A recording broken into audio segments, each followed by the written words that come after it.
গতকাল শিক্ষকদের উপর অকথ্য অত্যাচার কারা করলো? পুলিশ।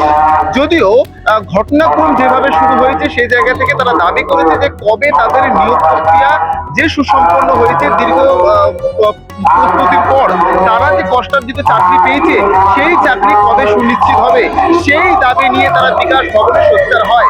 যদিও তাদের নিয়োগের বিষয়ে এখনো পর্যন্ত সরকারের পক্ষ থেকে কোনো নিশ্চয়তা দেয়নি, কারণ পুরো বিষয়টা আদালতে বিচারাধীন।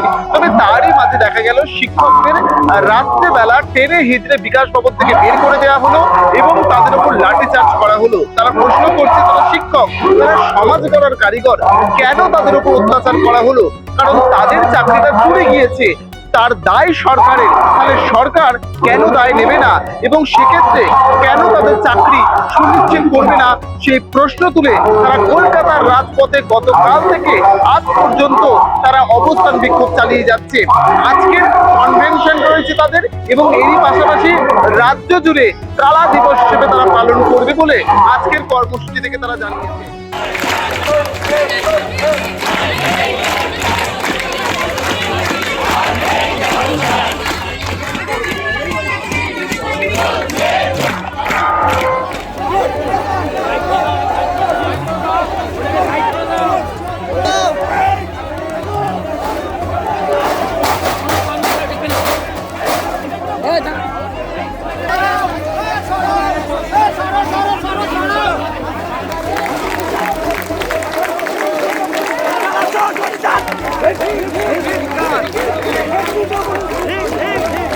সরকারি সম্পত্তি নষ্ট করেছে ওনারা দেখাক আমাদেরকে।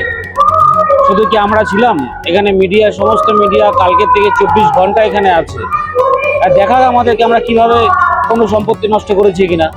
এটা তো সব মানে পুলিশ তো কি বলবো, মানে দেখতেই পাচ্ছেন আপনারা কালকে থেকে পুলিশ কিরকম আমাদের উপরে নির্মম অত্যাচার করছে, আর তারপরে আবার তারাই আমাদের উপরে মামলা রুজু করেছে। ঠিক আছে, ভালো কথা, আমরা যদি অ্যারেস্ট সরকারি সম্পত্তি নষ্ট করে থাকি আমাদের অ্যারেস্ট করে নিয়ে যাক। আমরা তো নিরস্ত্র এখানে বসে আছি, আমাদেরকে অ্যারেস্ট করতে ওদের কতটুকু সময় লাগবে? তাহলে মামলা রুজু করে বসে থাকার কি দরকার? তাহলে অ্যারেস্ট করে নিয়ে যাক।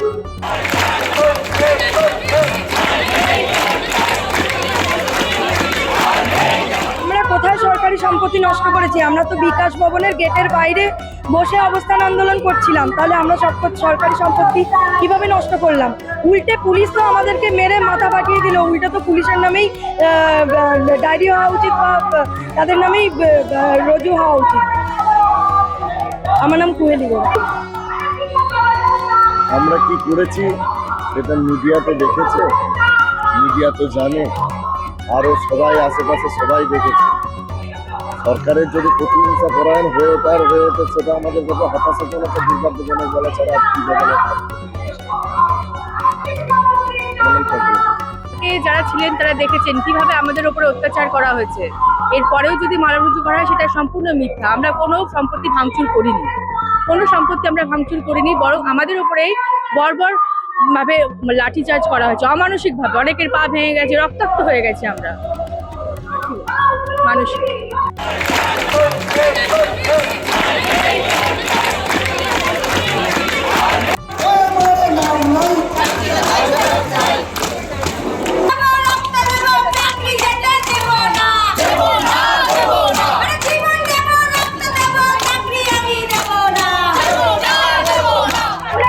আমরা জানি না, আমরা নির্দোষ।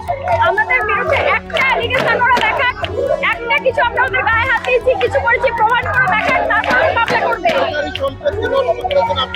কি নষ্ট করেছি? কোথায় কি নষ্ট হয়েছে দেখান আপনারা। কোথায় কি নষ্ট হয়েছে? কোন জায়গাটা নষ্ট হয়েছে দেখান। ফুলের টপ ছুঁড়ে ওরা মেরেছে, মাথায় মেরেছে ফুলের টপ ছুঁড়ে, আমরা মারিনি। আচ্ছা, এখানে আমি আর একটা কথা বলি, পুলিশের আমি যতদূর জানি লাঠিচার্জ করলে পরে কোমরের নিচের পোর্শনে মারার কথা, ঠিক আছে? সেখানে হচ্ছে মাথা ফেটে যায় কি করে, সেখানে হচ্ছে চোখের রেটিনা ক্ষতিগ্রস্ত হয় কি করে? পুলিশ এগুলো কি করে করলো? পুলিশ না গুন্ডা বাহিনী? আজকে যে কেস করছে সরকারি, আমরা তো এখানে 9 দিন ধরে পড়ে আছি। আমাদের প্রথম দিন থেকে দাবি ছিল যে মুখ্যমন্ত্রী, শিক্ষামন্ত্রী আমাদের সাথে এসে দেখা করুন। কেন তারা সেই সময়টাতে এসে দেখা করলেন না? আমাদেরকে কালকে এই পরিস্থিতিটা তৈরি করতে কে প্রভোগ করেছে? এই সরকার প্রভোগ করেছে।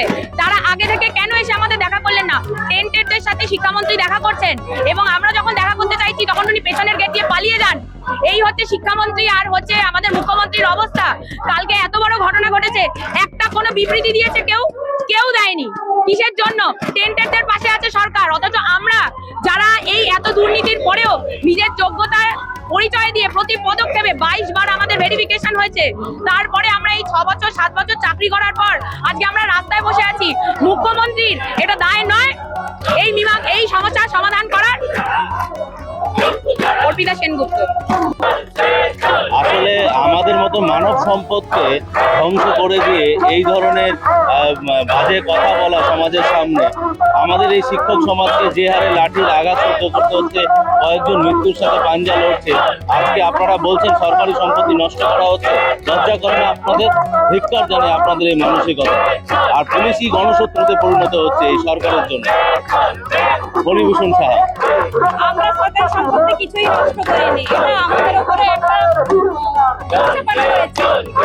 যা করেছেন ওনারাই করেছেন, আমাদের প্রচুরভাবে মেরেছেন। আর সরকারি সম্পত্তি আমরা তো কিছুই নষ্ট করিনি।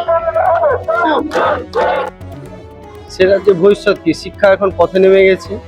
আমরা আজ পড়াশোনা করে নির্দিষ্ট প্রসেসে এলাম, চাকরি করলাম, তারপর আজ অযোগ্যদের কাজকর্মের জন্য সরকারকে আমাদের পথে বসিয়ে দিয়েছে। এখন আমরা কালকে আমাদের এমনভাবে পেটালো, আমরা দাবি ছিল একটাই, যোগ্যদের পুনর্বহাল রাখতে হবে। এবং সরকার সেই যে সহযোগিতাও করছে না, আমাদের সঙ্গে দেখাশোনাও করছে না, আমাদেরকে কথাবার্তাও বলছে না, যা প্রতিশ্রুতি দিচ্ছে ভুল প্রতিশ্রুতি দিচ্ছে, আমাদের কোনো সহযোগিতা করছে না। আমরা এইভাবে পড়ে আছি। এখন আমাদের কি করণীয় আমরা সেইভাবে ভাবছি। চাকরি তো অবশ্যই চুরি করেছে, সরকার চুরি করেছে, আর সেই জন্যই আজ যোগ্য অযোগ্য আলাদা করলো না। আজ তার জন্য আমরা পথে বসে গেছি। দীপাঞ্জন দে, আমার বাড়ি পশ্চিম মিদনাপুর। একজন শিক্ষক সমাজের একটা মেরুদণ্ড বলতে গেলে, সমাজ গড়ার কারিগর। আজকে এই সমাজ গড়ার কারিগরের উপর যেরকমভাবে অত্যাচার হলো, সেটা আমি কি বলবো, আমাদের পশ্চিমবঙ্গবাসী বলবেন, আপনি বলবেন, আপনার চ্যানেলের মাধ্যমে আপনি জানাবেন, এবং সব আমাদের যে পশ্চিমবঙ্গবাসীরা কি মত দিচ্ছে আজকে এই সমাজ গড়া কারিগরের উপর যেরকম অত্যাচার হলো, আমি বলবো কি আর, আপনারা তো সবই দেখলেন। আমার নাম গোলাম মোস্তফা, মালদা ডিস্ট্রিক্ট। আপনারা সমাজ গড়ার কারিগর, আজ রাস্তায় পড়ে রয়েছেন এবং কালকে অন্যভাবে আপনাদের উপর অত্যাচার করা হয়েছে, শিক্ষক হিসেবে সেটা দেখেন, শিক্ষক, আর আমাদেরকে বলা হয় কি আমরা শিক্ষক, আমরা সমাজের মেরুদণ্ড, তাই তো? কিন্তু আজ যে শিক্ষকের অবস্থা, কিংবা পশ্চিমবঙ্গে যে শিক্ষকের অবস্থা, সেটা কি মনে হচ্ছে তারা কোনো মেরুদণ্ড? তারা কি কোনো শিক্ষা গড়ার কারিগর? আজকে যে ছোট ছোট বাচ্চাদের আমরা পড়িয়ে তাদেরকে বড় করি, এবং সেই বড়রাই আজ আমাদের ওপর অত্যাচার করলো। তারাও তো একদিন আমাদের স্কুলেই পড়েছে, তারাও তো আমাদের মতো শিক্ষকদের কাছেই পড়েছে। কিন্তু কালকে যে অমানবিক অত্যাচার হয়েছে, সেটা কোনো টিচার ভাবতেও পারেনি, এবং পুরো ভারতবর্ষে এরকম ঘটনা কখনো ঘটেনি। টিচার হিসেবে আমরা এটাকে কি বলবো, মানে আমরা কালকে এমন অবস্থায় পড়েছি যে আমাদের শিক্ষকদের এত পিটিয়েছে, তারা হসপিটালাইজড, এমনকি তারা জীবন মৃত্যুর সাথে লড়াই করছে। সেরকম জায়গায় আমরা এই পুরো পশ্চিমবঙ্গের জনতাকে কাছে পেতে চাই, এবং তারাও দেখুক আমাদের এই অবস্থা, এবং এই সরকারকে আমরা ধিক্কার জানাই। রিপা প্রসাদ।